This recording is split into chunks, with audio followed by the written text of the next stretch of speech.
तो स्टूडेंट हमारा चैप्टर चल रहा था फिफ्थ अरिथमेटिक प्रोग्रेशन।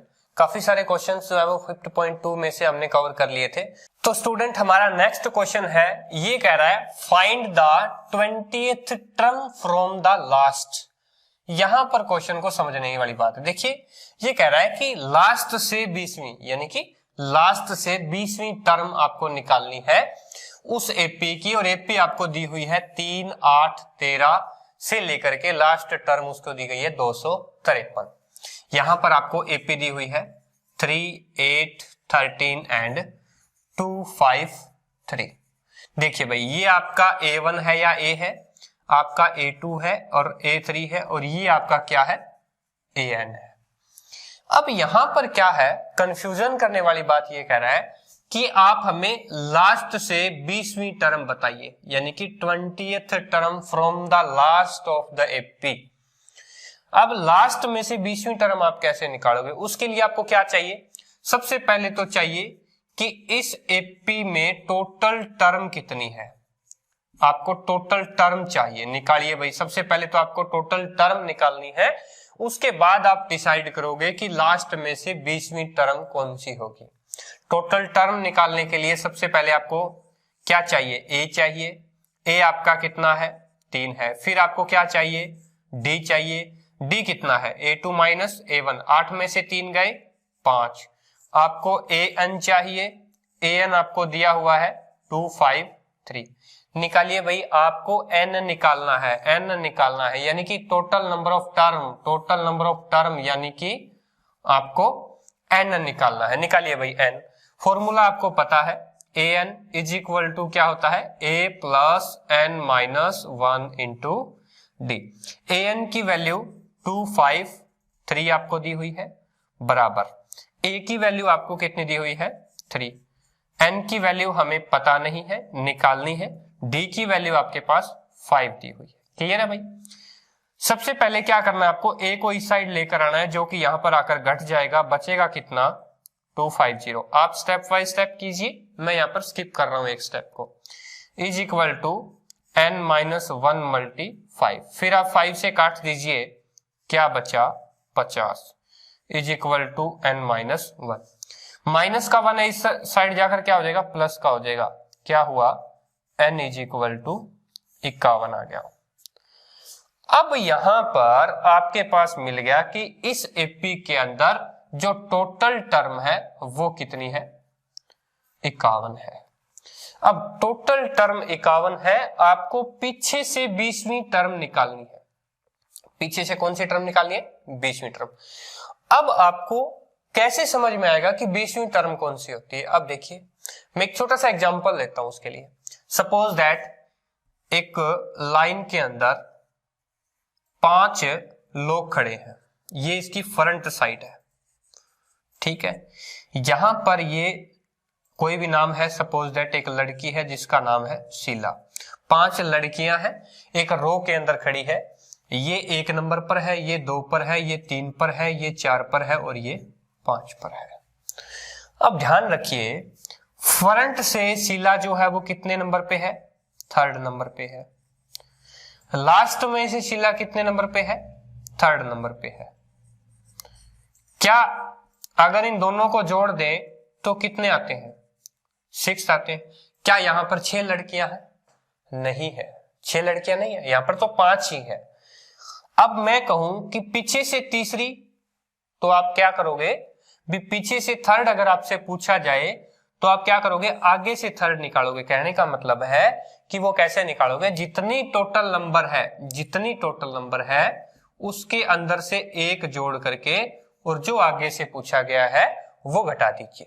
क्लियर है। यानी कि ये कह रहा है कि पीछे से 20 पूछा गया है, इस टर्म के अंदर 51 नंबर ऑफ टर्म है। अगर पीछे से 20 पूछा गया है तो क्या करो, आप 1 करके घटा दो। इसी तरह सेम, इसी तरह देखिए 5 और 1 6, -3 इज इक्वल टू 3।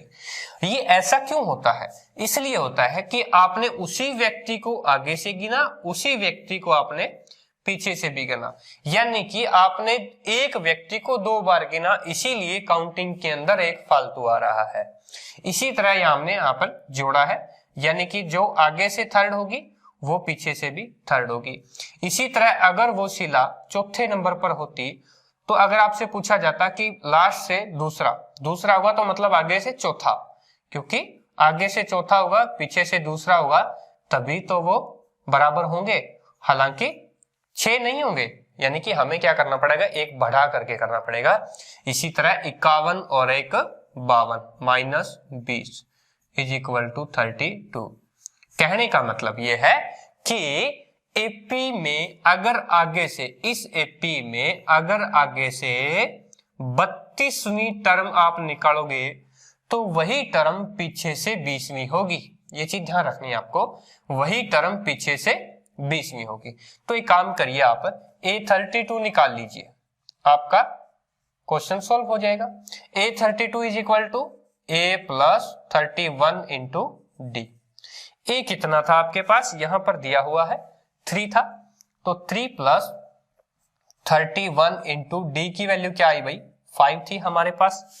ठीक है, 5 एकम 5, 5 दिए 15 प्लस 3, यानी कि ये क्या आया आपका A32 है वो 158 आ गया। आपसे क्या पूछा था, 20वीं टर्म फ्रॉम द लास्ट, या तो 20वीं टर्म फ्रॉम द लास्ट कह लो या 32वीं टर्म है आगे से, यानी कि ये जो 20वीं टर्म है वो कितनी होगी 158। That's your answer. Next question पूछा गया है आपसे, the sum of the 4th and 8th term of an AP. यहां पर समझने की कोशिश कीजिए, एक तो चौथी टर्म और ये कह रहा है कि 8th टर्म का जो सम है वो क्या है 24 है। ये क्वेश्चन हमारा यहां तक सोल्व हो गया। ये कह रहा है कि the sum of the 4th and 8th term of an AP is 24। हमने क्या किया, चौथी टर्म और 8th टर्म का सम कितना आ गया हमारे पास 24, and the sum of 6th and 10th term यानी कि A6 और A10 इज इक्वल टू, ये कह रहा है 44। क्लियर है, ये कह रहा है find the first term of an AP. आपको क्या निकालना है, आपको A निकालना है। क्या आप इन दोनों इक्वेशनों को सोल्व कर पाओगे? देखिए तरीका बता देता हूं। A4 का मतलब क्या है, A प्लस 3D। A8 का मतलब क्या है, A plus 7D is equal to 24। Further solve कीजिए इसको, A और A 2A प्लस 3D और 7D 10D is equal to 24। ये आपके पास इक्वेशन नंबर आ गई फर्स्ट। इसी तरह दूसरा ये कह रहा है A6 का मतलब A plus 5D plus A10 का मतलब A plus 9D is equal to 44। फिर इस इक्वेशन को फर्दर सोल्व कीजिए, A 2 बार है तो 2A प्लस 5 और 9 कितना हो गया 14D is equal to 44। Equation number second. अब इन इक्वेशन को आपको सोल्व करना है। इन इक्वेशन को सोल्व करने के बाद आपके पास वैल्यू A की भी आ जाएगी और D की भी आ जाएगी। आपको सिर्फ पूछा है A की अगर आपको कम टाइम के अंदर करना है तो D को बराबर कर दो, D को काट दो, A की वैल्यू आ जाएगी। हम क्या करेंगे, हम दोनों की वैल्यू निकालेंगे ताकि आपको कंसेप्ट अच्छे से समझ में आ जाए। मैंने क्या किया, दूसरी इक्वेशन में से फर्स्ट को क्या कर दिया, माइनस कर दिया। 2A से 2A cancel, 14D minus 10D is equal to 4D। 44 में से 24 घटाओगे तो कितना बचा 20। D की वैल्यू आपके पास कितनी आई 5। ये लो भाई, D की वैल्यू आपके पास आ गई।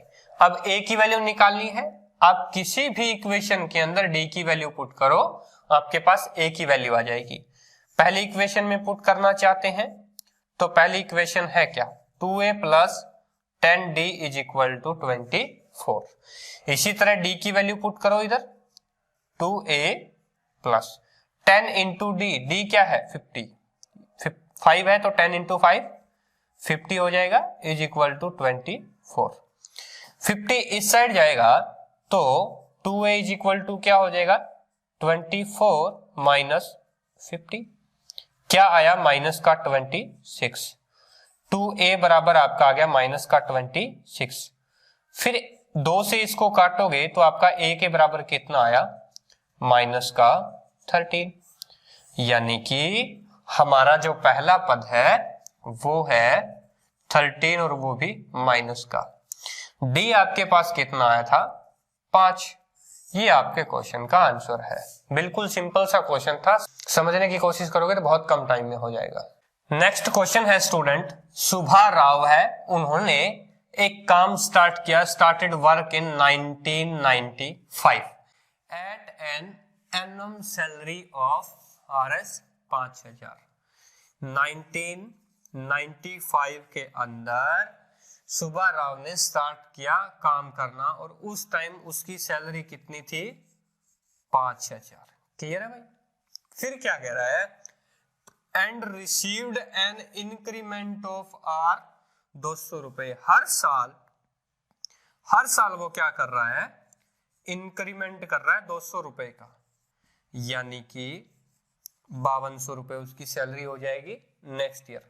फिर नेक्स्ट ईयर क्या कह रहा है, ये 97 को उसकी सैलरी फिर 200 रुपए इंक्रीज हो करके 5400 रुपए हो जाएगी। क्लियर है। ये कह रहा है कि कौन से साल उसकी जो सैलरी है इस तरह से बढ़ते बढ़ते 7000 हो जाएगी। कौन से साल, यानी कि कौन से साल उसकी जो सैलरी है वो 7000 हो जाएगी। क्वेश्चन तो ये इनकम बेस्ड है, लेकिन अपने को यहाँ पर एपी की फॉर्म के अंदर पूछा गया है। क्यों पूछा गया है, क्योंकि लगातार क्या हो रहा है 200 रुपए का इंक्रीमेंट हो रहा है, जो कि हम किसके बराबर ले सकते हैं, डी के बराबर ले सकते हैं। क्या है ये कॉमन डिफरेंस है, लगातार सेम रेट से ये इंक्रीमेंट हो रहा है और फर्स्ट टाइम जो था वो हम मान लेंगे उसको ए। क्लियर है। ए की वैल्यू हमें क्या दी हुई है 5000, हमारे पास ए की वैल्यू है, हमारे पास डी की वैल्यू है। फिर एक और कौन से की वैल्यू है हमारे पास, लास्ट ईयर जो दे रखा है, यानी कि ए एन की भी वैल्यू हमारे पास है। अब देखो भाई बच क्या गया, हमारे पास बच गया एन। एन यानी कि नंबर ऑफ टर्म, या यहां पर यूं कह सकते हो number of year, number of year भी आप बोल सकते हो। तो हमें यहां पर अगर एन निकाल लेंगे तो हमें इतना पता लग जाएगा कि कितने साल के बाद वो टर्म 7000 हो जाएगी। देखिए भाई फॉर्मूला आपके पास है A N is equal to A plus N minus 1 into D. सभी जितनी भी एक्सरसाइज के जितने भी क्वेश्चन है उन क्वेश्चनों में सिर्फ फॉर्मूला एक ही यूज हुआ है। देखियो कितने बढ़िया बात है ये इस एक्सरसाइज की। देखिए ए एन इज इक्वल टू हमारे पास है 7000, ए हमारे पास क्या है 5000, एन हमें क्या करना है निकालना है, डी हमारे पास कितना है 200 है। ये लो भाई बिल्कुल क्लियर है। अब देखिए यहां पर सबसे पहले ए को इस साइड ला करके घटाते हैं, कितना बच गया 7000 में से 5000 गए 2000, इधर क्या बचा सिर्फ यही बचा n माइनस 1 इंटू 200। अब यहां पर इससे 200 से आप काट सकते हो, क्या बचा 10। n minus 1 is equal to 10 है तो n इज इक्वल टू क्या हो जाएगा 11। n इज इक्वल टू क्या हो जाएगा 11।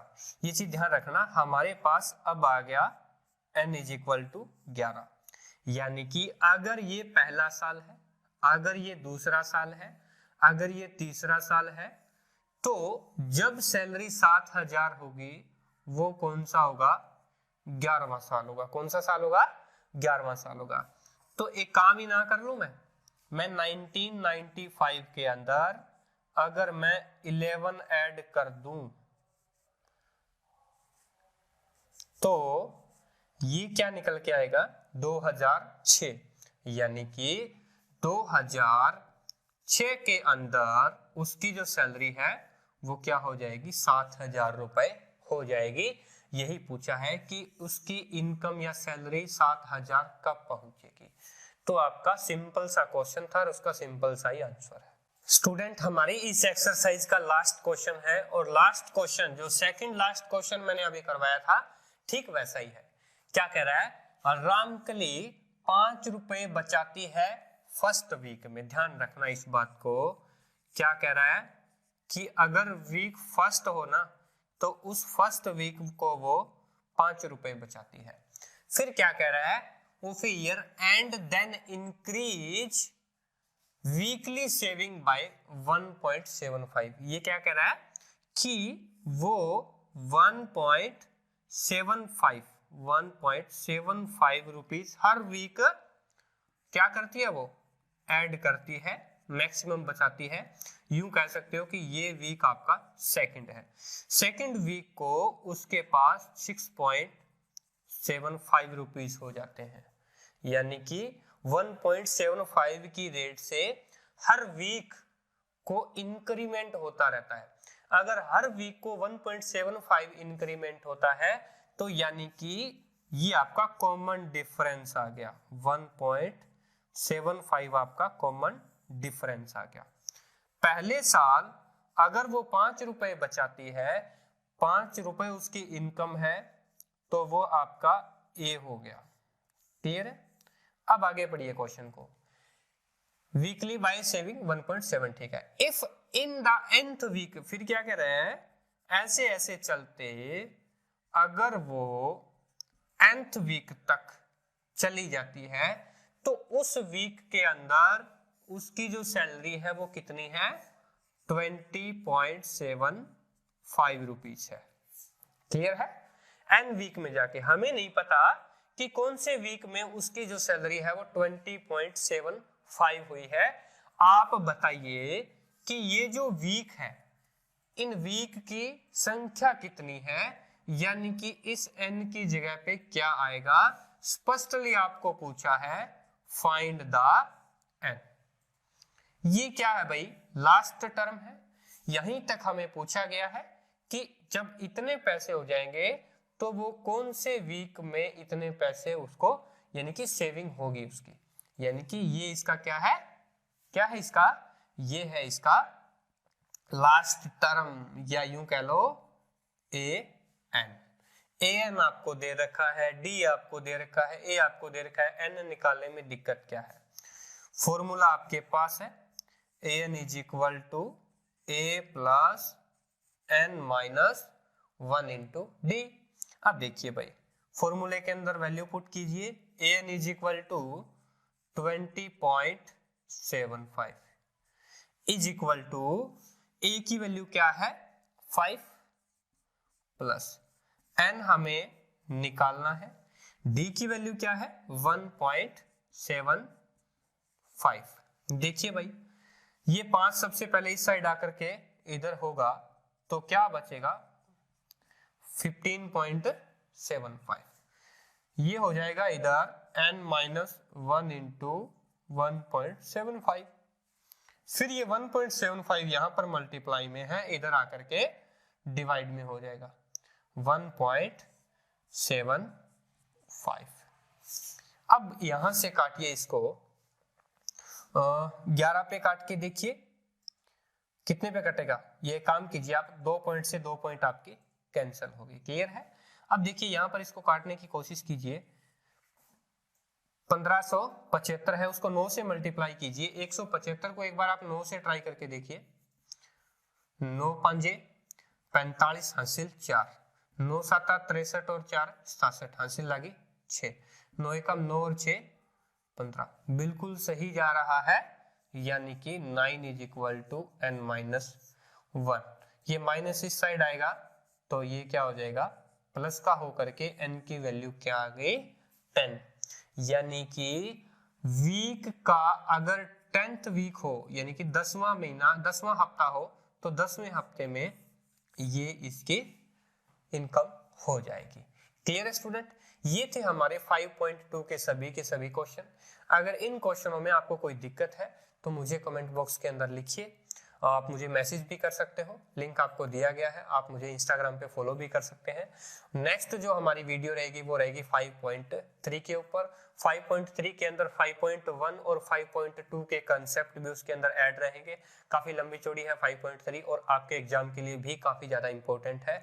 कम से कम 5 नंबर का और 1, 2 या 3 नंबर का क्वेश्चन इसमें से आता रहता है। मैक्सिमम वेटेज है आपका इस एक्सरसाइज का या इस कंप्लीट जो चैप्टर है उसका आपके मैथ्स की परीक्षा के अंदर। थैंक यू स्टूडेंट, जय हिंद, जय भारत।